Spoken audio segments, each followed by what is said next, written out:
Leur parade compte parmi les plus dynamiques, les plus éblouissantes et les plus invraisemblables de la nature. Il y a des fusées, des explosions d'étincelles et des projections de fumée bleue. Et des longues chaînes qui ressemblent à des lanternes japonaises s'étendant à perte de vue. C'est magique. Certains clignotent, certains étincellent. D'autres se contentent de luire. Mais on commence seulement à découvrir la plupart d'entre eux. Et soudain, voilà qu'il y en a partout au fond. Cachés dans les recoins les plus profonds, les plus sombres et les plus reculés de notre planète, ces créatures lumineuses n'aiment pas le devant de la scène. Mais lorsqu'on les étudie de plus près, on s'aperçoit que la lumière qu'ils créent est omniprésente. Si ce n'était pas important, on n'en verrait pas sur tout l'arbre du vivant. Aujourd'hui, les scientifiques poussent ces créatures mystérieuses et leurs parades extraordinaires sous le feu des projecteurs. Certains veulent même exploiter leur lumière et mettre à profit plusieurs millions d'années d'évolution pour améliorer notre propre espèce. Nous devons aller au fond des océans pour trouver ces animaux qui émettent de la lumière, afin de mieux nous comprendre nous-mêmes. Pour moi, il y a un lien magnifique. Il est temps de faire toute la lumière sur ces créatures.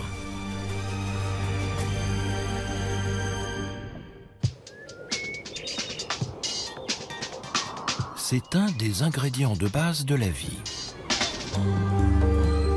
Nous absorbons son énergie, nos horloges sont réglées dessus, nous en avons besoin pour voir. La lumière est si précieuse que nous l'avons apprivoisée pour la faire durer toute la nuit. Imaginez un monde sans elle.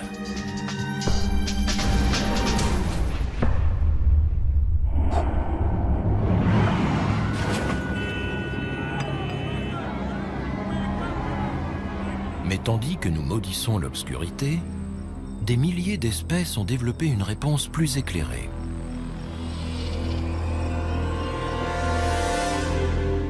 Sans brûler une once de combustible fossile. On appelle ça la bioluminescence, la lumière vivante.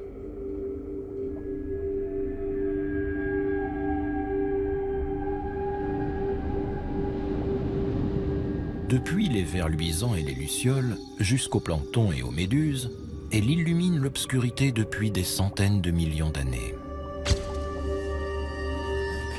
La bioluminescence éclabousse à peu près tout l'arbre du vivant. Elle est partout. Vous voulez survivre dans le noir? Faites de la lumière. Sur la terre ferme, l'obscurité ne règne que la nuit. Et seules quelques espèces ont développé des organes luminescents.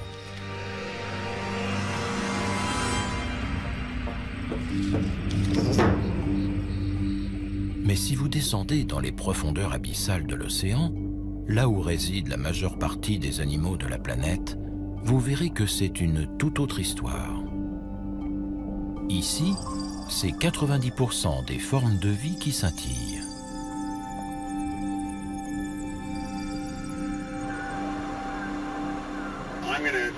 Je vais m'éloigner du mur et me diriger vers le large. Surface, surface, ici Nadir. Notre profondeur actuelle approche les 100 mètres. Équipement de survie, OK. C'est pour cette raison que des chercheurs du Muséum américain d'histoire naturelle explorent les grands fonds de l'océan Pacifique Sud en quête de nouvelles créatures luminescentes. Je mets le moteur en marche.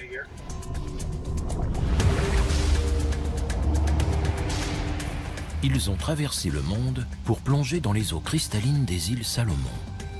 Ils veulent comprendre comment et pourquoi certains animaux ont appris à produire de la lumière et espèrent parvenir à mettre leur bioluminescence à notre service. David Gruber est biologiste marin. À une centaine de mètres de profondeur, on entre dans une sorte de semi-pénombre.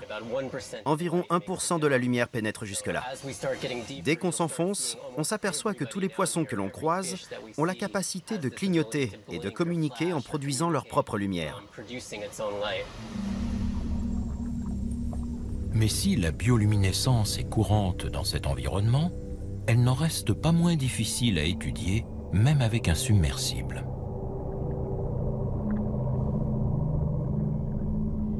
L'eau est trop sombre, les distances sont trop grandes et la lumière qu'émettent les animaux est trop imprévisible.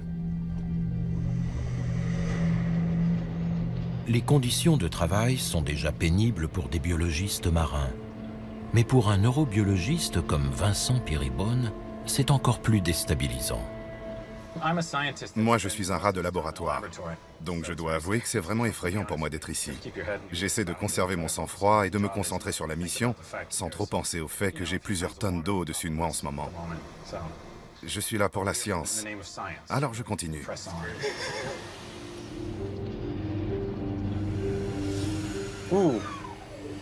C'est un photophore.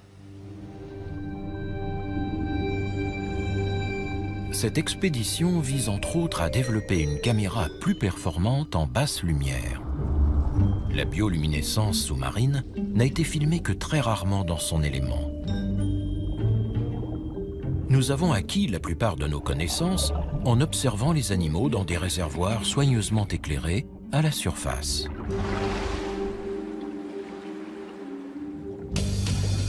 Le célèbre poisson pêcheur, par exemple, avec son appât lumineux. Ou le poisson vipère, harnaché de lumière, un des prédateurs les plus redoutables des abysses. En général, les scientifiques les attrapent dans des petits chaluts comme celui-ci. Bob, tu retournes le filet? Oui. Ok, merci. Puis, ils étudient leurs organes lumineux pour en comprendre le fonctionnement. C'est ce que tente de faire le biologiste John Sparks avec ce poisson vipère. Ils ont beau être très féroces, ils sont relativement petits. Ça, c'est un monstre pour cette espèce. Il y a plein de variétés différentes qui sont difficiles à distinguer. Je n'en avais jamais vu d'aussi gros.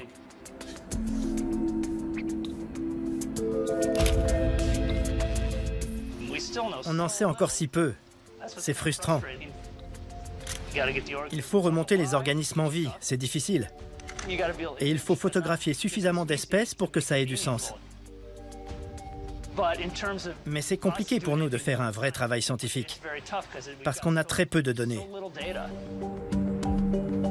Ce que veulent savoir les chercheurs, c'est comment les attributs luminescents ont pu se répandre autant dans les abysses. Et pourquoi, dans un monde rempli de prédateurs, les animaux sont-ils prêts à dépenser une telle énergie pour s'illuminer et sortir du lot?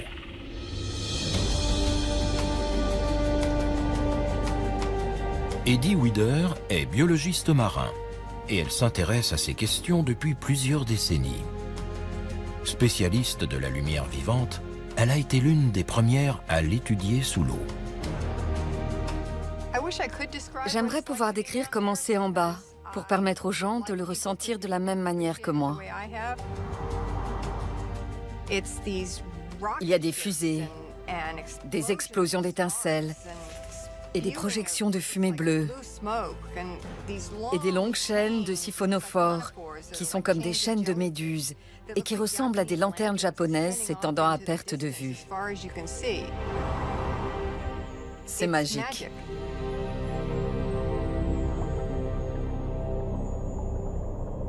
Elle a mis au point sa propre méthode pour déclencher ces spectacles lumineux sous-marins. Elle a monté un grand écran à l'avant de son submersible. Les créatures qui le touchent s'illuminent et la chercheuse peut alors les filmer en basse lumière.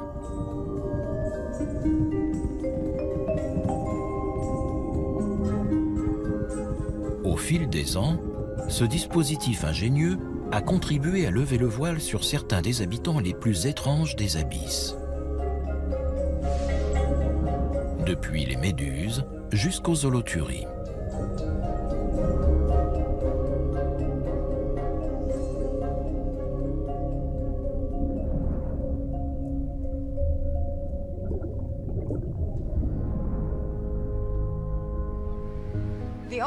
L'océan est le plus vaste habitat naturel de la planète, et de loin. C'est un environnement très inhabituel. Il n'y a pas d'arbres ni de buissons pour se cacher. Et pourtant, on y joue aux mêmes parties de cache-cache que sur la terre ferme. C'est là qu'intervient la bioluminescence.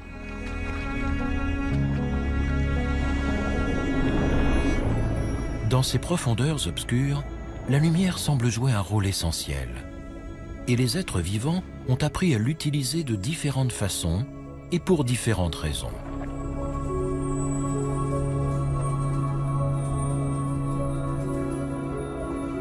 Il existe par exemple des micro-organismes, les dinoflagellés, qui s'allument à l'unisson chaque fois que l'eau autour d'eux est perturbée, reproduisant ainsi la forme de ce qui les traverse.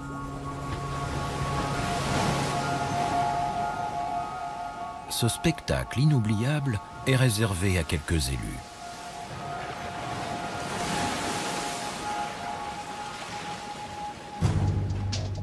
Mais face aux prédateurs, tels que les crevettes, c'est aussi un indicateur de mouvement. Il suffit d'un geste pour que la lumière s'allume et trahisse le remplacement.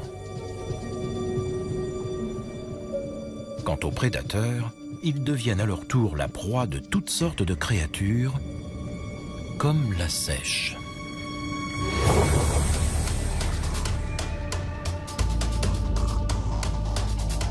Certaines crevettes possèdent cependant leur propre mécanisme de défense lumineuse.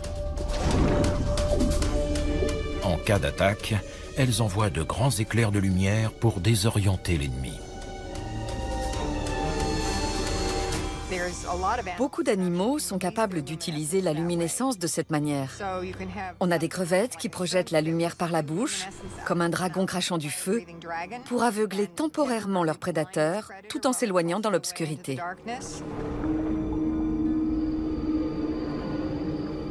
Plutôt que d'aveugler leurs prédateurs, une grande variété d'animaux marins, depuis les calmars jusqu'aux requins, utilisent la lumière pour se dissimuler. On appelle ça la contre-illumination. Ça peut paraître illogique, mais il faut visualiser la façon dont les poissons qui nagent à proximité de la surface apparaissent aux yeux des prédateurs qui rôdent en dessous d'eux. Leurs silhouettes se détachent en contre-jour sur la lumière du soleil ou de la lune. Il y a beaucoup d'animaux marins dont le ventre émet une bioluminescence qui reproduit exactement la couleur et l'intensité de la lumière du soleil à travers l'eau de mer. Dès qu'il est dans la lumière, l'animal disparaît. C'est une véritable cape d'invisibilité. Ils disparaissent purement et simplement. Les ostracodes, qui sont des crustacés microscopiques, font un usage plus extravagant de la lumière. Ils s'en servent pour se distinguer et impressionner le sexe opposé. Les ostracodes font à peu près la taille d'une graine de sésame. Et ils produisent une quantité de lumière incroyable pour un si petit organisme. Ils font gicler un petit point, s'éloignent, puis ils en font gicler un autre et encore un autre. L'espacement des points est propre à chaque espèce. Il permet à la femelle de savoir avec quel mâle elle peut s'accoupler. C'est comme quand on écrit dans le ciel, sauf que c'est de la lumière. C'est magnifique.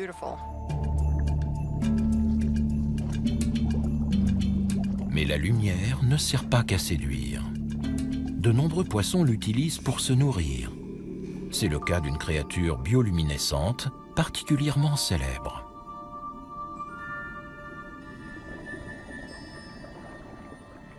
What is it? It's so pretty. Souvenez-vous du monde de Nemo. Good feelings gone. Cet appât est conçu pour attirer un poisson ou une petite crevette qui vient l'avaler et se fait happer par un piège vivant aux dents acérées. Appât, détecteur de mouvement, camouflage. Les différentes formes de bioluminescence font des abysses un véritable Times Square aquatique.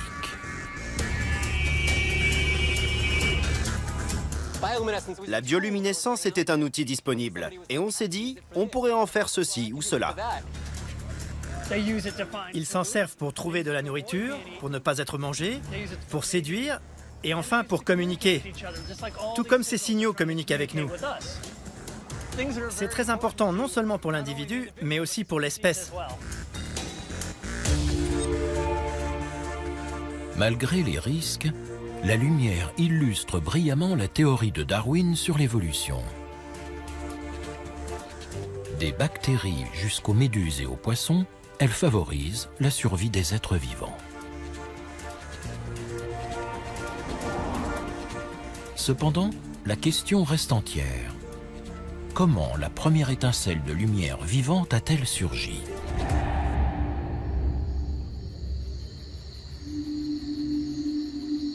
Pour le savoir, les scientifiques se sont tournés vers un autre groupe de créatures bioluminescentes, à la fois plus familier et plus facile à étudier. Les animaux terrestres ont développé leurs propres usages de la lumière. Arachnocampa luminosa, par exemple. Comme les poissons pêcheurs des abysses, ces larves de mouches attrapent leur proie en allumant des milliers d'étoiles au plafond des grottes de Nouvelle-Zélande. Cette voûte étoilée leurre les diptères et les phalènes, attirés par la lumière. Dès qu'ils s'approchent, ils s'engluent dans les fils de capture verticaux imprégnés de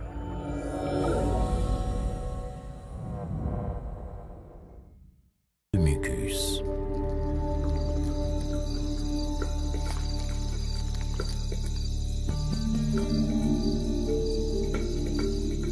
D'autres créatures bioluminescentes, comme ce myriapode de la Sierra Nevada, utilisent la lumière non pour attirer leur proie, mais plutôt pour signaler un danger et décourager les prédateurs. Le mille-pattes sécrète du cyanure. Son éclat radioactif décourage les éventuels prédateurs.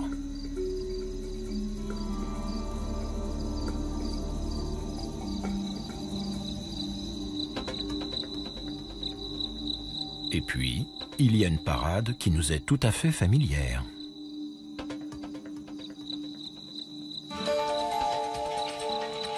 Les flashs lumineux des lucioles sont une des stratégies de séduction les plus complexes jamais développées. Le nec plus ultra de la déclaration d'amour.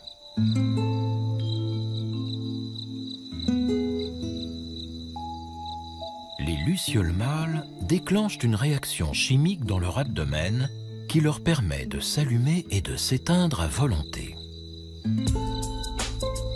Si tout se passe bien, la femelle répond en s'allumant à son tour.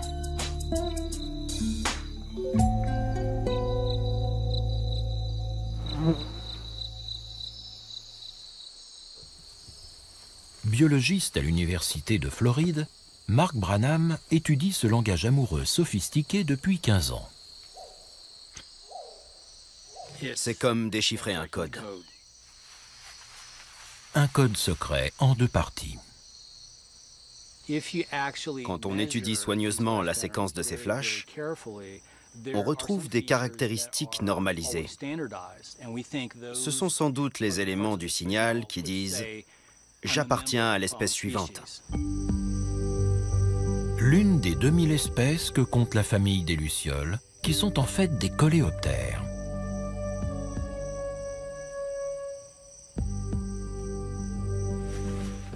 L'autre partie du signal varie énormément selon les individus.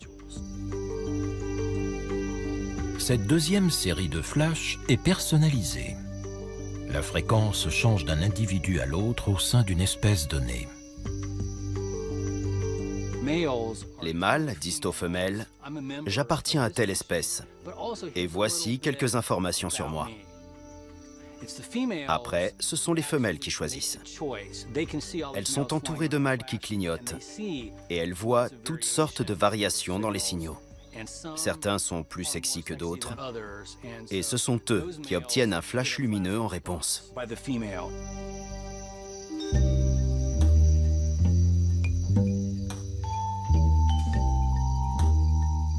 Grâce à leurs yeux énormes, façonnés au fil du temps pour détecter la moindre trace de lumière, le mâle voit la réponse et localise ainsi la femelle. Il lui envoie à nouveau un signal, elle lui répond et ils échangent ainsi jusqu'à ce que le mâle détermine sa position exacte et vienne se poser à côté d'elle. C'est la Saint-Valentin. C'est le même principe que les oiseaux qui font la roue ou qui chantent et croassent.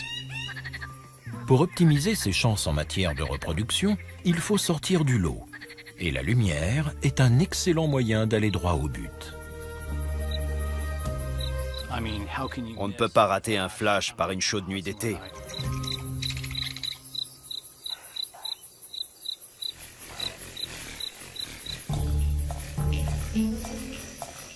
Mais comment les lucioles et les autres animaux lumineux, qu'ils soient terrestres ou marins, produisent-ils ces éclairs de lumière?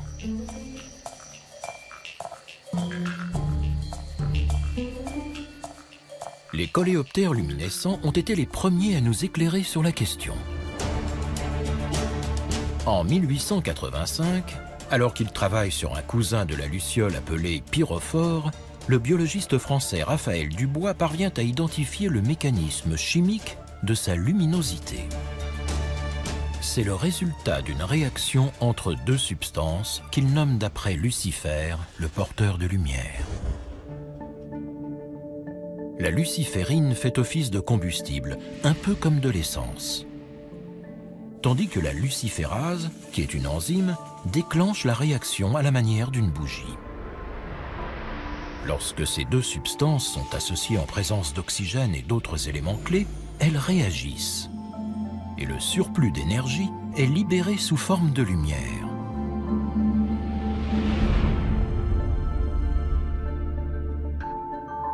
Depuis un siècle, ce mécanisme d'émission lumineuse a été retrouvé un peu partout dans le monde naturel, sur Terre et sous les mers. C'est dire si ces ingrédients sont facilement accessibles.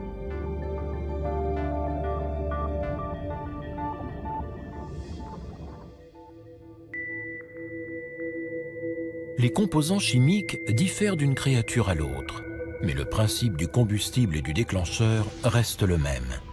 Chez les lucioles et les larves, comme chez les méduses, les poissons, les escargots et même les champignons.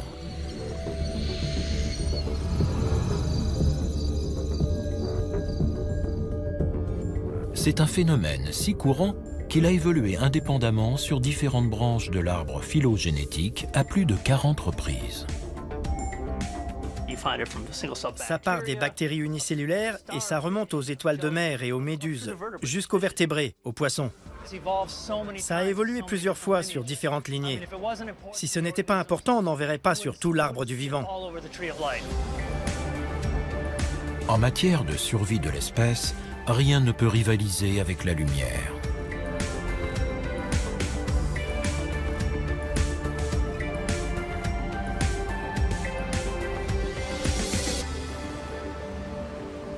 Mais il existe plusieurs variétés de lumière vivante.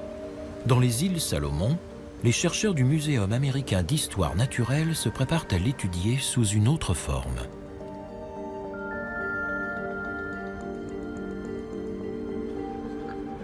Contrairement aux créatures bioluminescentes des abysses, les habitants des eaux peu profondes ne produisent pas la lumière eux-mêmes. Ils emmagasinent la lumière émise par une source externe et la restituent dans une autre couleur. On appelle ça la biofluorescence. Si vous avez déjà dansé sous une lumière noire ou regardé une empreinte apparaître dans une série policière, vous connaissez le concept.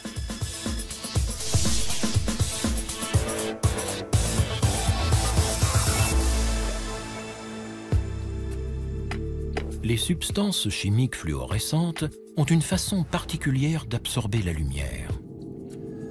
Au niveau atomique, la lumière éjecte les électrons sur des orbites plus énergétiques autour du noyau. Lorsqu'ils regagnent leur orbite d'origine, quelques milliardièmes de secondes plus tard, les électrons fluorescent. Ils réémettent la lumière à un niveau d'énergie plus faible, produisant ainsi une couleur différente.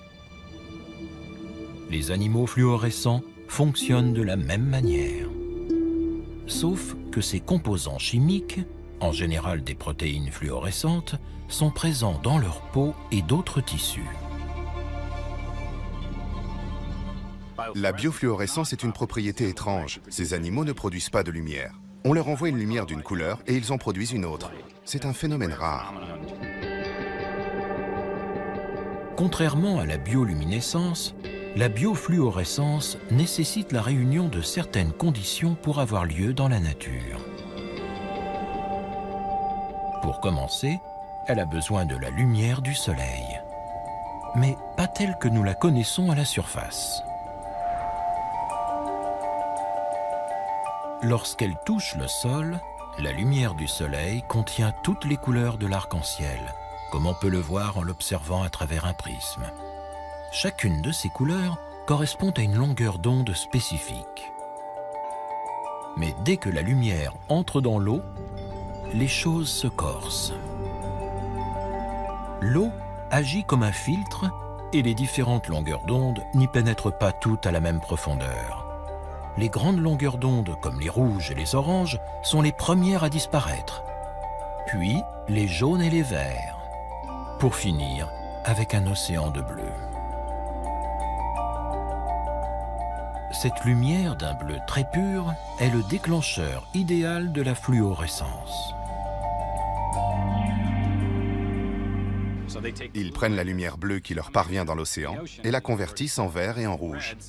C'est ce qui leur donne cette couleur, ce contraste.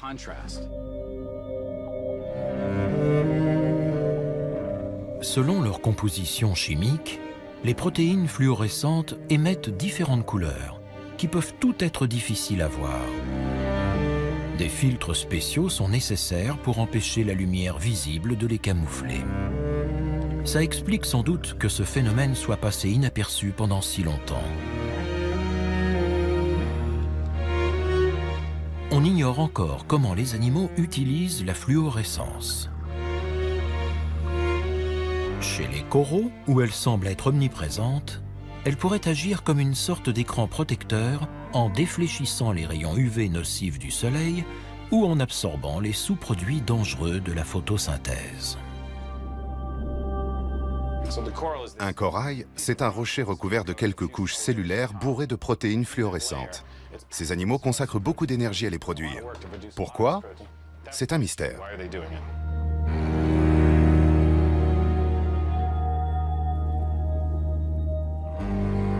On a longtemps pensé que la fluorescence n'existait que chez les coraux et chez certaines méduses. Mais des études récentes montrent qu'elle est sans doute beaucoup plus répandue.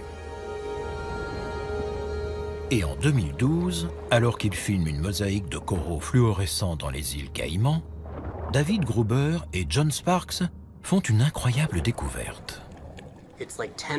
Il était 10 heures du soir et on plongeait sur le mur de corail à environ 25 mètres de profondeur. On prenait plein de photos du récif corallien pour pouvoir faire un montage. Et cette nuit-là, quand on est revenu au laboratoire et qu'on a observé les clichés, on a découvert une énorme anguille fluorescente sur une des photos.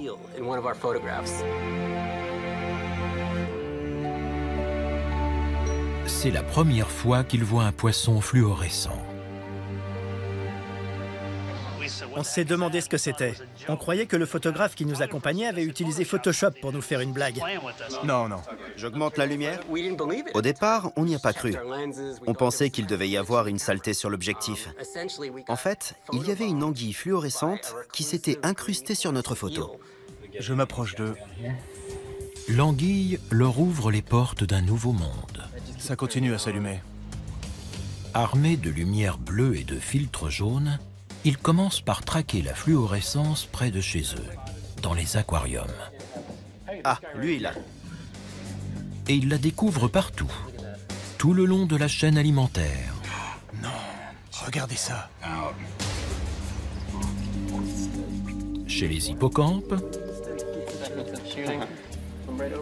les raies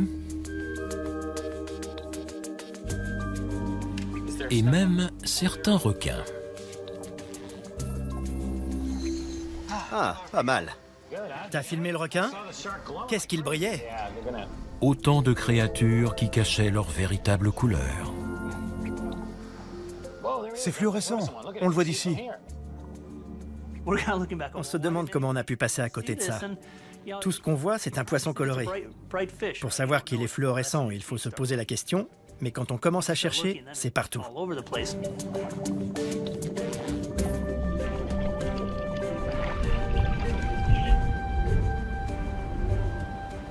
Pour évaluer l'importance de la fluorescence, les scientifiques ne peuvent plus se contenter des aquariums. Ils doivent l'étudier dans son milieu naturel.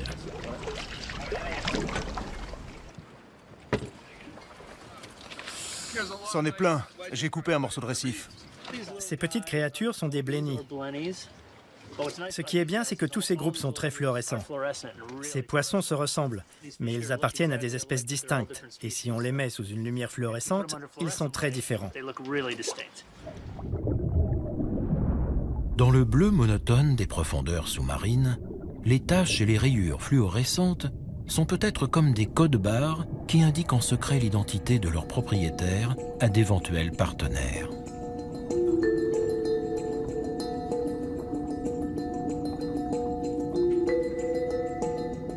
Cette théorie séduit les chercheurs, surtout depuis qu'ils ont observé de plus près les yeux des poissons. Contrairement aux êtres humains, la plupart des poissons fluorescents ont les yeux équipés d'un filtre jaune qui sert à bloquer le bleu ambiant de l'eau et fait ainsi ressortir les couleurs éclatantes de la fluorescence.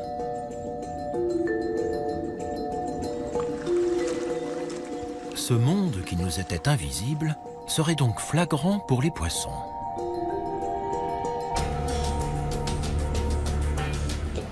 Le récif corallien est soumis à une concurrence très forte.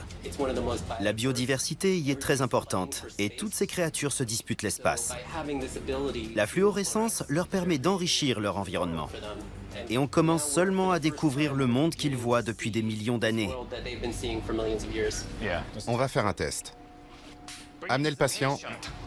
Pour le neurobiologiste Vincent Pirébonne, la découverte de nouveaux animaux fluorescents est très excitante.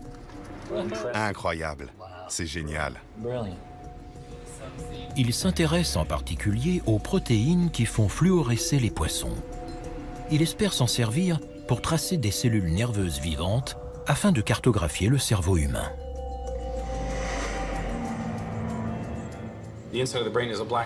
L'intérieur du cerveau est une boîte noire.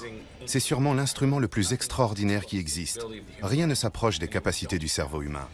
Et pourtant, nous n'avons absolument aucune idée de la façon dont il fonctionne.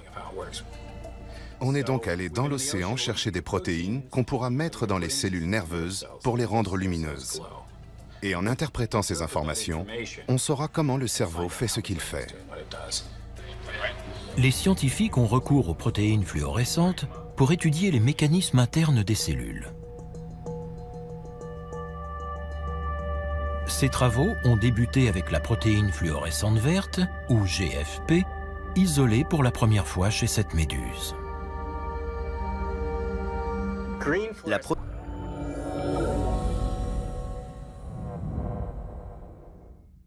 protéine fluorescente verte est comme un petit réflecteur de vélo qu'on peut attacher à n'importe quelle protéine. Et ensuite, on observe en temps réel les mouvements de cette protéine dans la cellule vivante. Pour cela, ils prennent le gène de la protéine fluorescente verte et l'insèrent à l'intérieur des cellules. Une fois qu'elles contiennent ces instructions génétiques, les cellules visées produisent la protéine. Il ne reste plus alors qu'à projeter une lumière bleue pour qu'elle fluoresce en vert. Ça a révolutionné notre capacité à observer l'intérieur de cellules vivantes au niveau protéique. Récompensée par un prix Nobel de chimie, la découverte des GFP nous permet de mieux comprendre comment le cancer se propage. Ici, des cellules malignes circulant dans les vaisseaux sanguins. Ou encore, comment les virus infectent l'organisme et se multiplient. Ici, le VIH, le virus du sida, passant d'une cellule à l'autre. Les chercheurs peuvent même attacher des GFP à des gènes de virus résistants et les placer dans l'ADN de souris et de chats afin d'évaluer l'efficacité d'un traitement contre le sida, créant ainsi des animaux entièrement fluorescents. La GFP est une découverte magnifique qui fait apparaître les cellules en vert. En gros, ça permet de voir l'invisible. Depuis, les GFP ont été manipulés pour fluorescer dans d'autres couleurs. Ainsi, on peut suivre différentes cellules simultanément. Très vert. Oui, très vert, c'est superbe. Et ce n'est pas tout. Explorant les abysses en quête de nouvelles protéines fluorescentes, les scientifiques ont trouvé diverses couleurs du spectre lumineux. Mais le tissu cérébral humain pose un problème particulier. Il est très dense et aucune des couleurs découvertes jusqu'à présent ne peut facilement le traverser. Les neurobiologistes cherchent donc des couleurs avec une longueur d'onde supérieure, comme le rouge lointain et l'infrarouge. Les rouges sont un peu mieux, ils vont plus loin. Mais l'infrarouge traverse tout le tissu. En neurobiologie, notre but ultime a toujours été de trouver un rouge le plus lointain possible. Exactement, je l'ai. Il faut absolument qu'on sorte ces trucs de l'eau. Il n'y a qu'ici qu'on en a découvert. Alors on revient chercher d'autres couleurs et d'autres intensités. C'est notre mission. Pour trouver ces créatures lumineuses, les chercheurs plongent de nuit quand aucune lumière naturelle ne perturbe leur vision. On part prélever des échantillons. On cherche de la biofluorescence quelque part dans le récif. On va utiliser cette caméra. Ils stimulent la fluorescence à l'aide d'une lumière reproduisant le bleu des fonds marins pendant la journée. Puis ils bloquent cette lumière bleue en équipant leur masque d'un filtre jaune semblable à celui que l'on trouve sur les yeux des poissons. Comme ça, on est sûr que les différentes créatures qu'on observe dans l'eau sont vraiment biofluorescentes. C'est parti? Oui.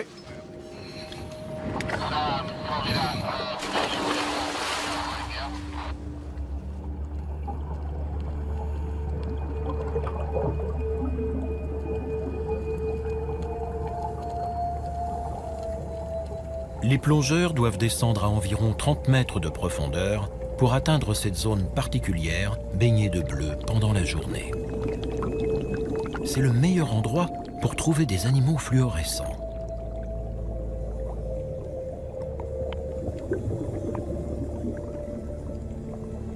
Le récif est spectaculaire, même dans la lumière bleue. Mais lorsqu'on l'observe à travers un filtre jaune, un autre monde surgit.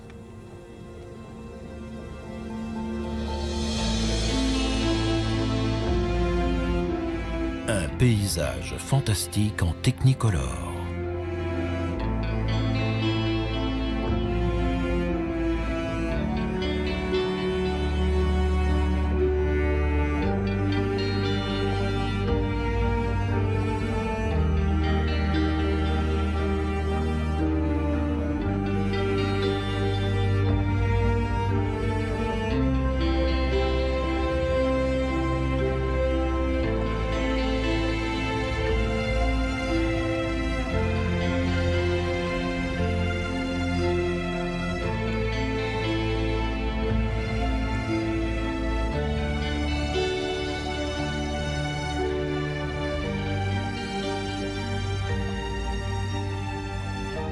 Vincent Piribone et David Gruber cherchent de nouvelles sources de fluorescence.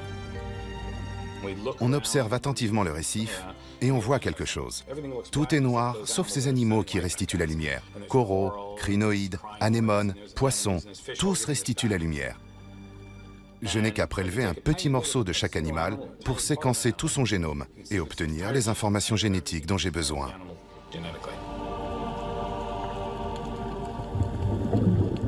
Ils s'intéressent en particulier aux animaux qui fluorescent en rouge, et ils sont nombreux sous l'eau.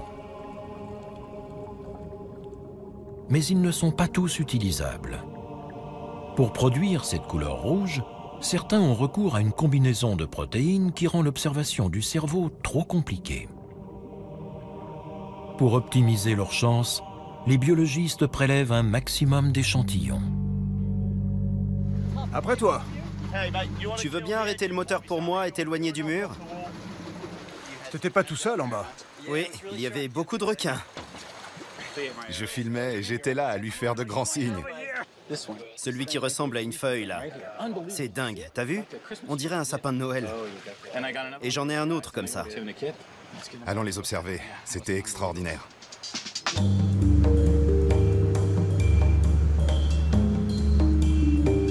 Dans le laboratoire du bateau, ils examinent anxieusement leur butin. Là encore, ils reproduisent le bleu de l'océan avec une lumière spéciale et utilisent un filtre jaune. Ça, c'est quoi? Un corail mou? T'es sûr qu'ils sont fluorescents? Oui. Alors, voyons un peu ça. Oh là là, c'est très joli. Les éléments les plus prometteurs sont étudiés au microscope. C'est quoi? C'est fou! C'est un corail? Non, c'est juste une partie. J'aimerais que ce bateau arrête de tanguer. Envoyez un message radio. Dites-leur d'immobiliser le bateau. Les échantillons collectés ne s'avèrent pas toujours fluorescents. Rien. C'est pas du tout fluorescent. Non. Non, pas du tout. Ils isolent cependant plusieurs spécimens verts intéressants et les prennent soigneusement en photo avant de les congeler.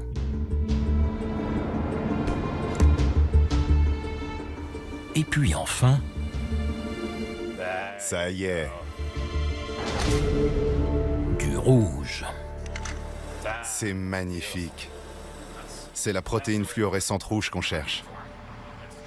Quand on l'éclaire avec une lumière bleue, on obtient une lumière rouge. C'est le principe de la fluorescence. Regardez. Elle est en feu. Ils vont devoir attendre d'être de retour sur la terre ferme pour tenter d'isoler cette protéine fluorescente rouge. Et même s'ils y parviennent, rien ne prouve qu'ils puissent en faire des sondes pour étudier le cerveau. Je suis tout excité là. Regarde ça. C'est pas incroyable. Mais pour l'instant, ils ne s'autorisent pas à espérer plus. La science doit aller de l'avant.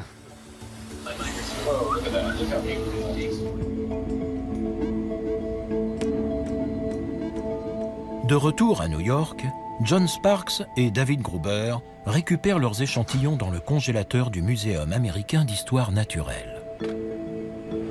Ils commencent à analyser minutieusement plusieurs centaines de spécimens fluorescents.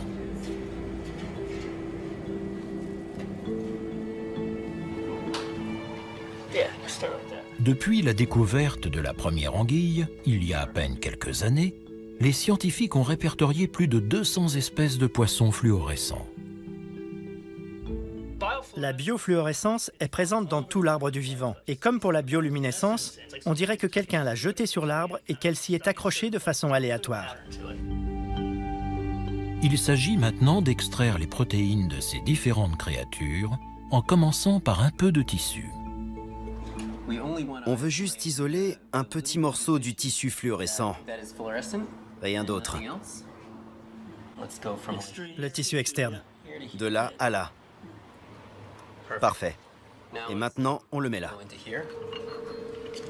Magnifique. À partir de là, ils peuvent isoler les gènes qui produisent les protéines responsables de la fluorescence. Les échantillons les plus prometteurs sont aussitôt transmis à Vincent Piribone. C'est comme ça que les plaques doivent être réparties. Il faut bien les séparer. À Yale, le neurobiologiste et ses collègues s'efforcent d'en faire des outils pour mieux comprendre le cerveau. Grâce à une manipulation génétique, ils fusionnent les protéines fluorescentes avec d'autres protéines sensibles au voltage, le langage des cellules cérébrales. Il y en a pour 1 heure. Ok. C'est ce qu'ils ont fait récemment avec la protéine fluorescente verte et un cerveau de drosophile moins dense que le nôtre. Il nous faut une protéine qui change rapidement d'intensité, clair, sombre, pour suivre la succession rapide des signaux électriques dans la cellule. Cette protéine lumineuse sensible au voltage a alors été administrée à une mouche. On peut maintenant observer son cerveau à l'aide d'un microscope spécial pendant qu'elle réfléchit. Chaque fois qu'un neurone décharge, le voltage change et l'intensité de la luminosité aussi. Je dois avouer que c'est très excitant d'être là et de pouvoir observer le cerveau d'un être vivant fonctionner en temps réel.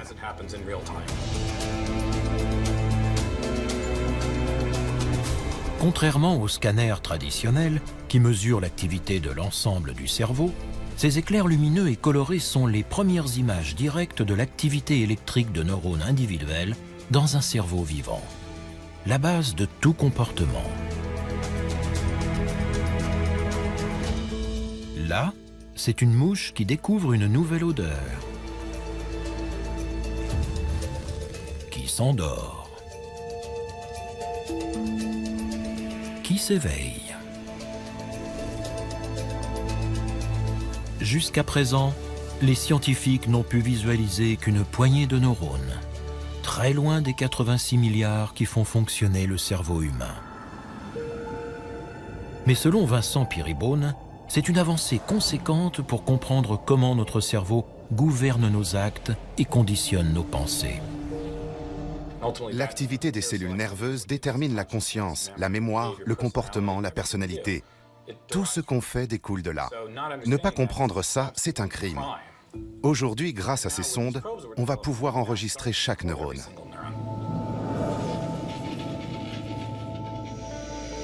Pour cartographier un organisme plus évolué qu'une mouche, il manque cependant un ingrédient clé, les fameuses protéines fluorescentes rouges. Le cerveau d'une mouche est petit et relativement transparent. Les protéines fluorescentes vertes peuvent facilement le pénétrer. Mais pour un encéphale plus volumineux et plus complexe, les scientifiques ont besoin d'infrarouge. Le but, c'est de pouvoir projeter un rayon rouge lointain qui pénètre mieux le tissu.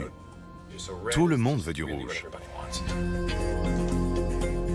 Il faudra des années pour explorer les centaines d'échantillons prélevés dans les îles Salomon. Les chercheurs s'efforcent toujours de purifier le corail rouge vif qui les a tellement enthousiasmés sur le bateau. Mais parmi les membres de la famille des poissons lézards, ils en ont pêché un qui semble assez bien fluorescer dans le rouge lointain. Apparemment, cette fluorescence est l'œuvre d'une seule protéine que Vincent Peerybone espère modifier rapidement pour illuminer les neurones. Ces outils que nous développons et que d'autres labos développent nous permettent de voir des choses que nous voulions voir depuis la naissance des neurosciences il y a 100 ans. Pour la première fois, on peut suivre le processus en temps réel. Et les promesses de la lumière vivante ne se limitent pas au cerveau. Partout dans le monde, des scientifiques se penchent sur ces différentes applications.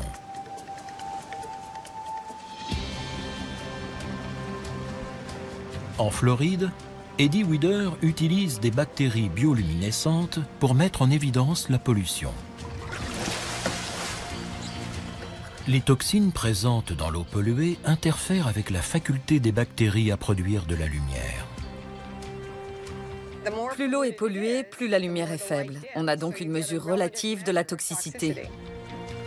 La biologiste prélève des échantillons de sédiments dans les estuaires menacés et les mélange avec des bactéries bioluminescentes pour mesurer la lumière qu'elles libèrent.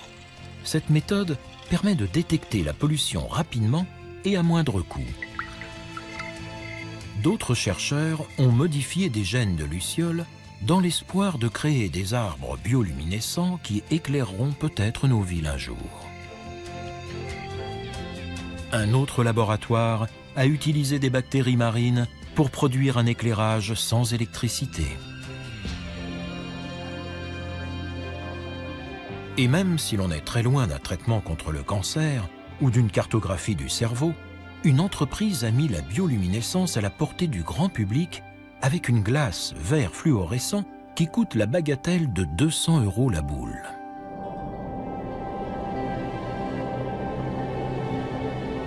Quant à Vincent Peerybone, David Gruber et John Sparks, ils prévoient déjà un nouveau voyage dans le Pacifique Sud et dans d'autres coins reculés de notre planète, en quête d'animaux lumineux, à la fois bioluminescents et biofluorescents.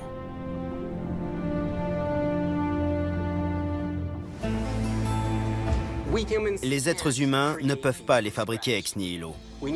Nous avons besoin de ces coraux et de ces poissons pour trouver les molécules qui nous permettront d'éclairer les mécanismes internes de notre corps. Je trouve ça incroyablement génial.